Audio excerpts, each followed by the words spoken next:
नमस्कार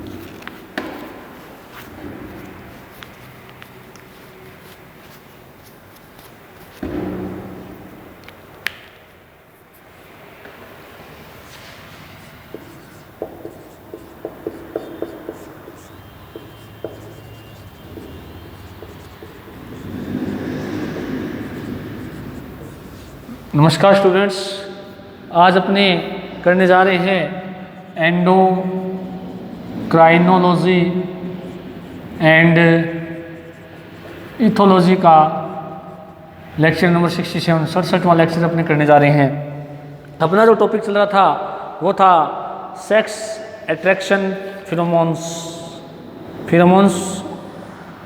जो लिंग आकर्षण में सहायक होते हैं उनकी बात अपने कर रहे थे। सेक्स अट्रैक्शन फिरोमोन्स, और मोस्टली बात कर रहे थे हम इंसेक्ट की। तो सबसे पहला जो अपना फिरोमोन था वो था बॉम्बीकोल। बॉम्बीकोल की यदि हम बात करें तो ये जो मादा रेशम कीट है उसके द्वारा स्रावित किया जाता है। और इसके लिए आपको बताया था कि चूंकि लिंग आकर्षक जो फिरोमोन्स होते हैं इनका जो एरिया होता है वो काफ़ी लंबा चौड़ा होता है, यानी काफ़ी दूरी तक ये विपरीत लिंगी साथी को आकर्षित करने में सहायक होते हैं। तो इसमें आपको बताया था कि जो ये मादा रेशम कीट के द्वारा जो लिंग आकर्षक फिरोमोन बॉम्बीकोल स्रावित होता है, ये बॉम्बीकोल नर को लगभग 10 किलोमीटर दूरी से क्या करता है, आकर्षित करने की क्षमता रखता है। उसके अलावा आपको ये भी बताया था कि जो लगभग 12 मिलीग्राम बॉम्बीकोल है उसको 2,50,000 मादाओं से जो थी रेशम कीट की मादाएं उनसे प्राप्त किया गया था। इसके अलावा आपको ये बताया था कि इसकी जो सबसे पहले इसको जो प्राप्त किया था वो ब्यूटेनॉइड और कार्लसन, दो वैज्ञानिक थे। उन्होंने इस बॉम्बीकोल जो अपना फिरोमोन है इसको क्या किया था, इन मादाओं से प्राप्त किया था। जो मादा रेशम कीट है उनके द्वारा इनको प्राप्त किया था। तो अपने इसकी थोड़ी स्ट्रक्चर बनाने का प्रयास करते हैं। इसलिए 14 कार्बन वाला एक कार्बनिक पदार्थ या फिरोमोन होता है, जिसके लिए अपने इसकी स्ट्रक्चर बनाने का प्रयास कर रहे हैं।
इसका क्या है, संरचना सूत्र है किसका, बॉम्बीकोल का, जिसके अंदर ये अपने देख सकते हैं 14 कार्बन पाए जाते हैं। दूसरा जो फिरोमोन था लिंग आकर्षक वो है जी प्लूरे।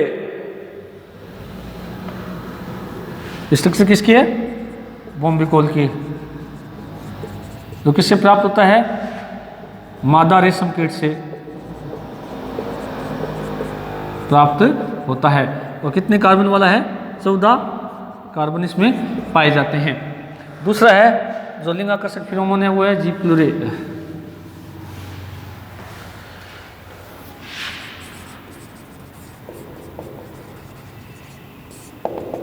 कौन सा है, जी प्लूरे। सेकंड जो अपना सेक्स अट्रैक्शन फिरोमोन है, इसको मादा जिप्सी मोथ द्वारा क्या किया गया था, प्राप्त किया गया था। और ये लगभग नर को जो है 900 मीटर की दूरी, यानी लगभग 1 किलोमीटर की जो दूरी होती है वहाँ से नर को आकर्षित करने की क्या होती है, इसमें क्षमता होती है। और 20 मिलीग्राम जी प्लूरो को प्राप्त करने के लिए लगभग 50 लाख जो मादा है वो क्या चाहिए, इसके अंदर चाहिए। इसको मादा से प्राप्त किया गया था। ये नर को लगभग 900 मीटर की दूरी से आकर्षित करने की क्षमता रखती है,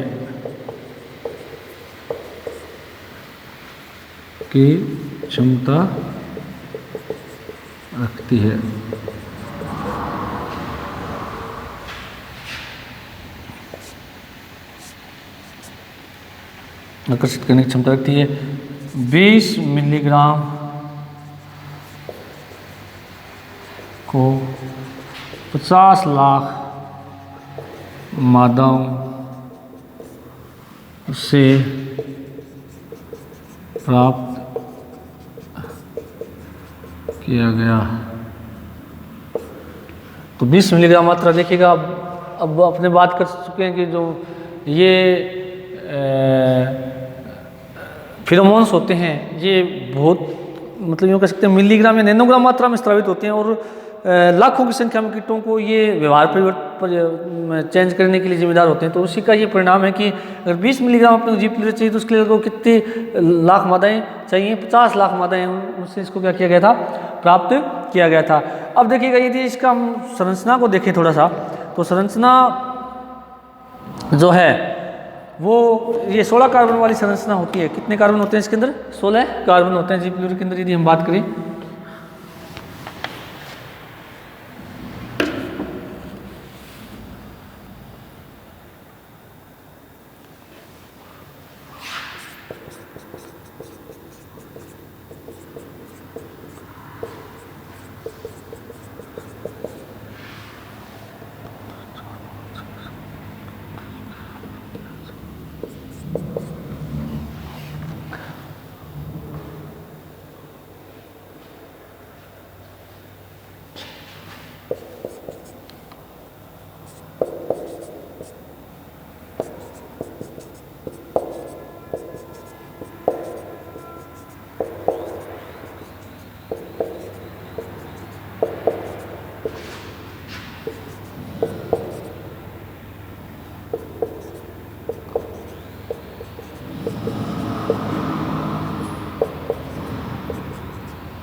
तो ये इसकी संरचना होती है किसकी? जी प्लूरो की। 16 कार्बन होते हैं इसके अंदर। कितने कार्बन होते हैं? 16 कार्बन पाए जाते हैं। और ये 16 कार्बन वाला एक कार्बनिक पदार्थ होता है कौन सा? मादा जिप्सी से प्राप्त जी प्लूरो, जो कि नर को 900 मीटर की दूरी से लगभग 1 किलोमीटर की लगभग दूरी से ये क्या करते हैं? आकर्षित करने की क्षमता रखता है। इसके अलावा यदि नेक्स्ट जो अपना है नो ऑक्सीडेकेनोइक अम्ल, जो कि एपिस मेलिफेरा द्वारा क्या होता है? स्रावित होता है। और ये नर के ग्राही अंगों द्वारा ग्रहण किया जाता है और नर को फिर मैथुन क्रिया के लिए क्या करता है? प्रेरित करता है। कौन सा? नो ऑक्सीडेकेनोइक अम्ल। और नो ऑक्सीडेकेनोइक अम्ल जो होता है ये नर को तो आकर्षित करता है, ये मादा के द्वारा जब स्रावित होता है। दूसरा इसका एक कार्य और होता है, ये अपने पहले पढ़ भी चुके हैं कि ये जो फिरोमोन होता है ये रानी मधुमक्खी द्वारा स्रावित होता है और वो क्या करता है कि रानी मधुमक्खी जो है वो दूसरी जो मादाएं होती हैं और खासकर जो श्रमिक मधुमक्खियाँ होती हैं उनके अंडाशय के परिवर्धन को रोक देता है, उनके अंडाशय के परिवर्धन को रोक देता है। तो इस प्रकार से ये फिरोमोन दोनों तरह के काम कर रहा है, ये लिंगाकर्षक भी है और साथ में अपनी जाति की दूसरी जो मादाएं होती हैं उनके अंडाशय के परिवर्धन को भी रोकता है। नो ऑक्सीडेकिनोइक अम्ल जिसकी हम बात करें। तीसरा फिरोमोन है नो ऑक्सीडेकिनोइक अम्ल। अगला जो फिरोमोन है ये किसके द्वारा स्रावित होता है? मादा जो कि एपिस मेलिफेरा जो मादा होती है उसके द्वारा स्रावित होने वाला लिंगाकर्षक फिरोमोन है। ये एपिस मेलिफेरा मधुमक्खी की मादा से स्रावित लिंग आकर्षक फिरोमोन होता है। फिरोमोन होता है तो मादा के द्वारा स्रावित लिंग आकर्षक फिरोमोन होता है और नर के ग्राही जो संवेदनांग है उनके द्वारा क्या किया जाता है? ग्रहण किया जाता है। ये नर के ग्राही संवेदी अंग द्वारा ग्रहण किया जाता है और वह मैथुन के लिए मादा की तरफ आकर्षित होता है। मैथुन के लिए मादा की तरफ आकर्षित होता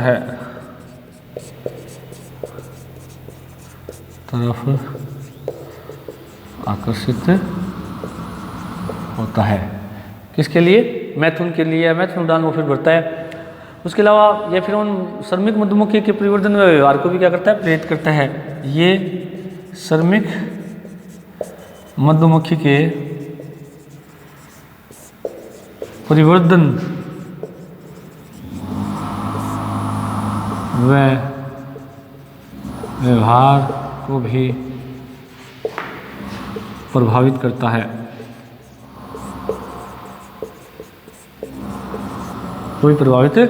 कैसे करता है? बताया था आपको कि ये चूंकि मादा के द्वारा स्रावित होता है, मादा जिसको हम रानी मधुमक्खी भी कहते हैं, और वो जब भी इसका स्राव करती है तो उससे क्या होता है कि जो अन्य श्रमिक मधुमक्खियाँ होती है उन श्रमिक मधुमक्खियों के जो ये कह सकते हैं कि अपने अंडाशय है उसका परिवर्तन क्या हो जाता है? रुक जाता है। उसका परिवर्तन क्या होता है? रुक जाता है। और वो अगर रुक जाएगा तो वो क्या है? अजननक्षम रह जाती है। वो क्या हो जाती है? अजननक्षम रह जाती है। तो अजननक्षम जब रह जाएगी तो अजननक्षम रह जाती है, जिससे क्या है कि वो केवल और केवल वो अंडाशय की देखभाल पूरे छत्ते की देखभाल, मादा जो रानी मधुमक्खी है उसकी देखभाल, छत्ते की साफ सफाई वो कार्य करती है और जनन का कार्य है उनका रुक जाता है। तो श्रमिक मधुमक्खी जो है वो भी या यूँ कह सकते हैं उनके अंडाशय का परिवर्धन रुक जाता है इस नो ऑक्सीडेकिनोइक अम्ल जो फिरोमोन है उसकी वजह से, और जिससे उनके व्यवहार में भी परिवर्तन आ जाता है। व्यवहार में क्या परिवर्तन आया कि वो अब जननक्षम न होकर के अजननक्षम हो जाती है और साथ में वो एक छत्ते के अंदर क्या करती है? उसकी साफ सफाई, उसकी देखभाल करने का कार्य करती है। तो इस प्रकार से ये उसके व्यवहार को भी चेंज कर देता है। नो ऑक्सीडेकिनोइक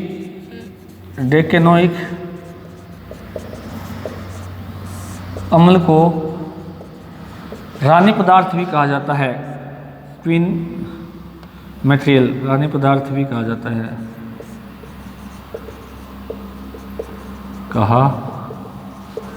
है जो केवल रानी के अंडाशय को परिवर्तित होने देता है।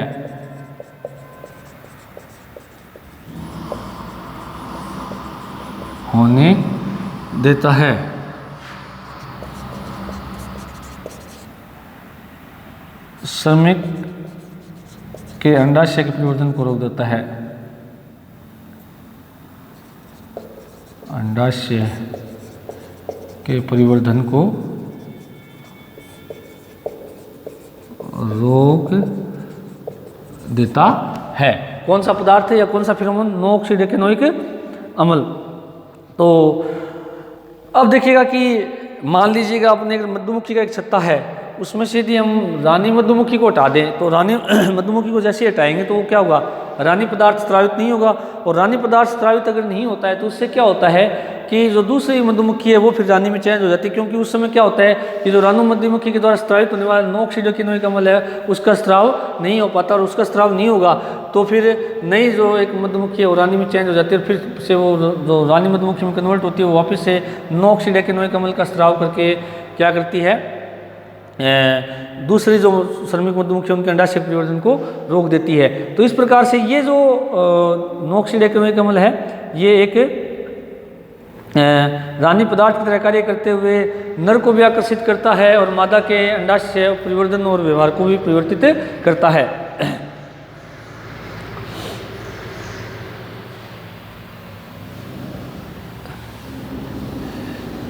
इसका यदि हम थोड़ा संरचना सूत्र देखने का प्रयास करते हैं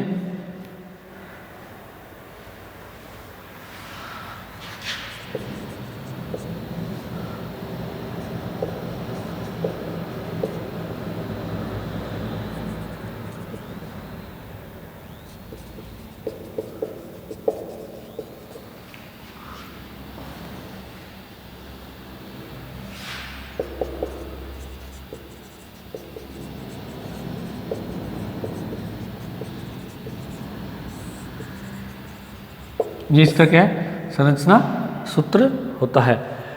नो ऑक्सीडेकेनोइक अम्ल जो कि रानी मधुमक्खी के द्वारा स्रावित होने वाला रानी पदार्थ भी कहलाता है। नेक्स्ट जो अपना लिंग आकर्षक फिनोमेनन है, सेक्स एट्रैक्शन फिनोमेनन है, वो है मादा तिलचट्टे द्वारा स्रावित लिंग आकर्षक फिनोमेनन।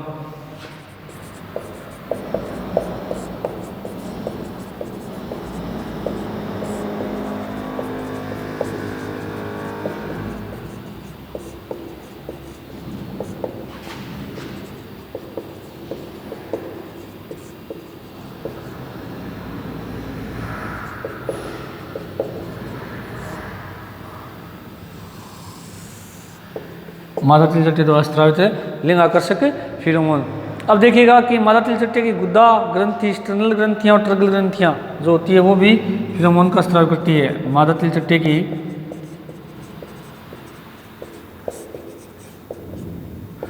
गुदा ग्रंथियां, स्टर्नल ग्रंथियां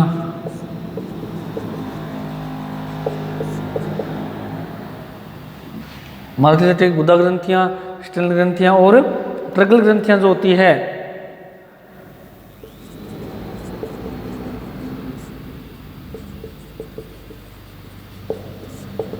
फिनोमेनन का स्राव करती है।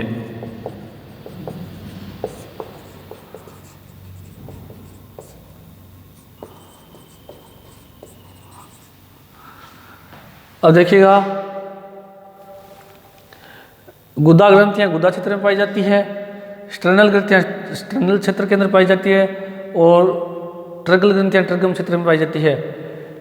देखिएगा ट्रगम, स्टर्नम और प्लूरोन तीन क्षेत्र होते हैं। ट्रगम क्षेत्र जो होता है वो पृष्ठ भाग के अंदर होता है, स्टर्नल क्षेत्र जो है अधर भाग के अंदर पाया जाता है। तो ट्रगल ग्रंथियां ट्रगल क्षेत्र में पाई जाती है, स्टर्नल ग्रंथियां स्टर्नल क्षेत्र में पाई जाती है, गुदा ग्रंथियां गुदा क्षेत्र में पाई जाती हैं। तीनों ग्रंथियां मिलकर के क्या करती है, मादा तिलचट्टे में लिंग आकर्षित जो है फिनोमेनन उसका क्या करती है, स्राव करती है। उसके अलावा यदि हम बात करें तो पेरिप्लैनेटा अमेरिकाना और बायरूट्रिया फ्यूमिगेटा के अंदर जो है जातियों में कॉर्पोरा एलेक्ट्रा जो ग्रंथि है वो भी उपस्थित मानी गई है, यानी उसका होना भी क्या है, आवश्यक है।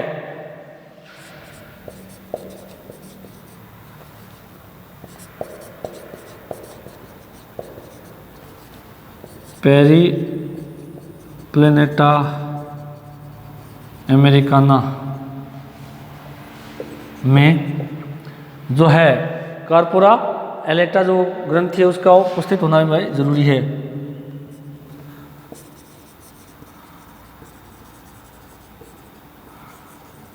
ग्लैंड का फिनोमेनन स्राव के लिए होना आवश्यक है, लिए होना आवश्यक माना गया है।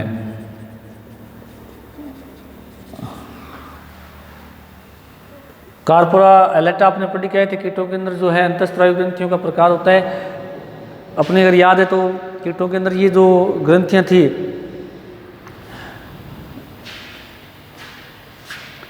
सबसे पहले थी न्यूरोस्केलेटल सेल्स ऑफ ब्रेन, दूसरी कार्पोरा कार्डिका, तीसरी कार्पोरा एलेटा और चौथी थी प्रोथोरेसिक ग्लैंड। 4 प्रकार की ग्रंथियां इनके अंदर क्या होती है, पाई जाती है। तो चारों प्रकार की जो ग्रंथियां होती है उन ग्रंथियों में से जो कार्पोरा एलेटा है वो तिलचट्टे के अंदर ऐसा माना गया पेरिप्लेटा अमेरिकाना के अंदर कि इसके अंदर ये ग्रंथि अगर मौजूद होती है तो क्या करती है, फिरोमोन का स्राव करती है। और फिरोमोन जो है कौन सा लिंग आकर्षक फिरोमोन स्रावित होता है। टी यामामोटो जो वैज्ञानिक थे उन्होंने क्या किया था, मादा तिलचट्टा जो होता है उसके अंदर जो है 2,2 dimethyl 3 isopropylidene cyclo chloropropyl propionate को क्या किया था, प्राप्त किया था। यानी कि इन्होंने ये बताया था कि जो टी यामामोटो जो थे उन्होंने बताया था कि 2,2 डाई मिथाइल 3 आइसोप्रोपाइली डेन साइक्लोरोपाइल प्रोपिनोड जो होता है ये वास्तविक फिरोमोन होता है जो कि तिलचट्टे के अंदर पाया जाता है। तो टी यामामोटो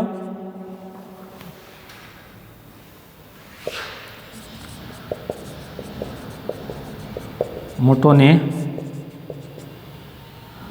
टी यामामोटो ने 2,2 डाई मिथाइल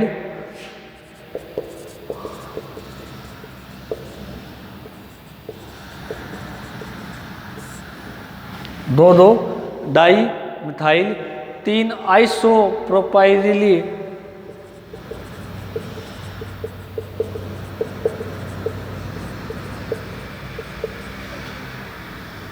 डेंस साइक्लोरो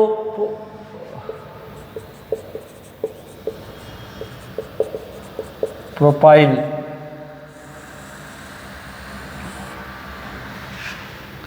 प्रोपियोनेट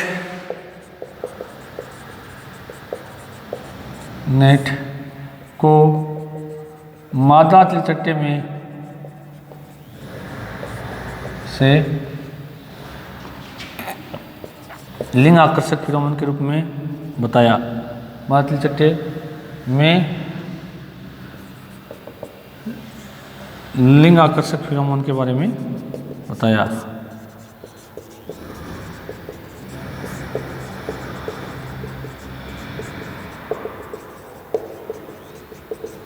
किसने, टी यामामोटो ने, कि जो 2,2 डाई मिथाइल 3 आइसोप्रोपाइलिडेन साइक्लोप्रोपाइल प्रोपिनोड जो है वो वास्तव में मादा तिलचट्टे के अंदर लिंग आकर्षक फिरोमोन के रूप में पाए जाने वाला क्या होता है, एक रसायन होता है। तो इस प्रकार स्टूडेंट्स ये जो कुछ फिरोमोन्स हैं जो अपने आज देखे हैं ये लिंग आकर्षक फिरोमोन्स होते हैं जो कि कीटों के अंदर पाए जाते हैं।